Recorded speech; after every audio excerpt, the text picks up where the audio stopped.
গৌৰৱ গগৈক পথতে লগ পাই বিজেপি দল এৰিলে বিজেপি নেত্ৰীয়ে। গৌৰৱ গগৈয়ে নিজৰে গামোচা দি আদৰণি জনালে বিজেপি নেত্ৰীক।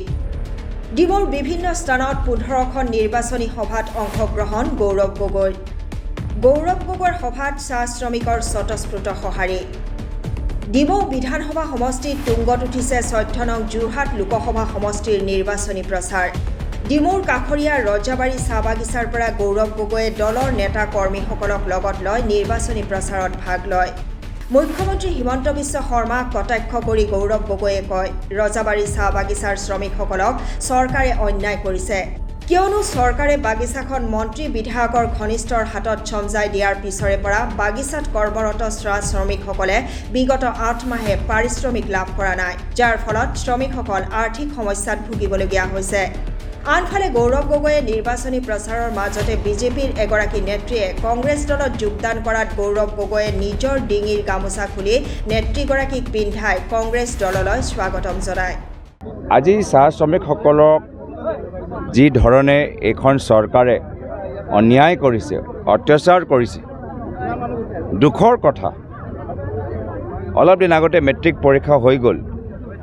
আমাৰ চাহ শ্ৰমিকসকলৰ আজি ল'ৰা ছোৱালীবোৰ ভালদৰে দিবই নোৱাৰিলে, যিহেতু এই অঞ্চলৰ মানুহৰ ওচৰত কোনো পইচা নাই।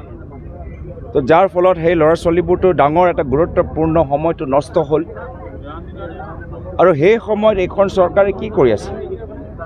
হেলিকপ্টাৰ দৌৰি আছে, 5 ষ্টাৰ হোটেলত মিটিং কৰিছিল। এতিয়া আমি যেতিয়া ইয়াৰ মানুহবোৰ ওচৰলৈ আহিছোঁ, তেওঁলোকৰ দুখ বুজিবলৈ, ক'বলৈ যে তেওঁলোকৰ হৈ আমি মাত মাতিম, যুঁজিম। এতিয়া এই বিজেপি চৰকাৰ হাৰ পাইছে আৰু নিজৰ মানুহবোৰ অলপ ইয়াত পঠাইছে আমাৰ সভা বাধা দিবলৈ। সেইটোৱে প্ৰমাণ কৰে যে ইউজ এণ্ড থ্ৰ' বিজেপিৰ কাৰণে চাহ জনগোষ্ঠী ইউজ এণ্ড থ্ৰ'। নিৰ্বাচনৰ সময়ত ব্যৱহাৰ কৰিলে, নিৰ্বাচনৰ পিছত পেলাই থ'লে। এই বাগানৰ ওচৰত মানুহবোৰ এতিয়া নিৰ্বাচনৰ কাৰণে আহিছে, ব্যৱহাৰ কৰিব আৰু আকৌ ইয়াৰ পিছত যিদৰে যোৱা 2 বছৰৰ পৰা পেলাই থৈছে আকৌ পেলাই থ'ব।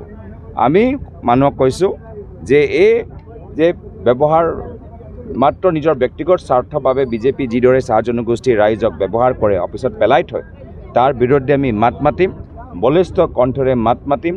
বাগানৰ আকৌ জীৱিত হওক আৰু আমাৰ শ্ৰমিকসকলৰ অধিকাৰ তেওঁলোকে পাব লাগে, তেওঁলোকৰ ল'ৰা ছোৱালী ভালদৰে পঢ়িব লাগে, তাৰ বাবে আমি মাত মাতিম।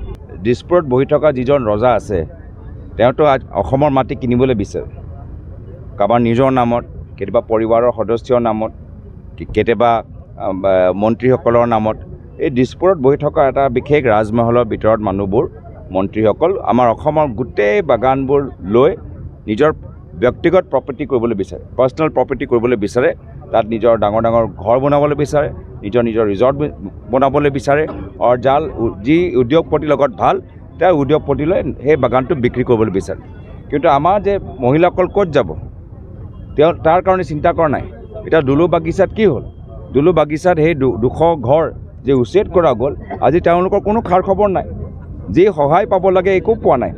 যি দুলু বাগিচা 200 মানুহৰ ঘৰৰ লগত হৈছে, ভৱিষ্যত অসমৰ প্ৰত্যেক বাগানত এনেকুৱা অৱস্থা হৈ গৈছে, যিহেতু এইখন চৰকাৰ অসমৰ চাহ বাগানত নিজৰ ব্যক্তিগত সম্পত্তি হিচাপে ব্যৱহাৰ কৰিছে। চাহ জনগোষ্ঠীৰ ৰাইজক আজি মাত্ৰ ব্যৱহাৰ আৰু পিছত গৈ পেলাই থৈ দিছে। শিৱসাগৰৰ পৰা ফৰিদ আলীৰ ৰিপৰ্ট, SJ নিউজ।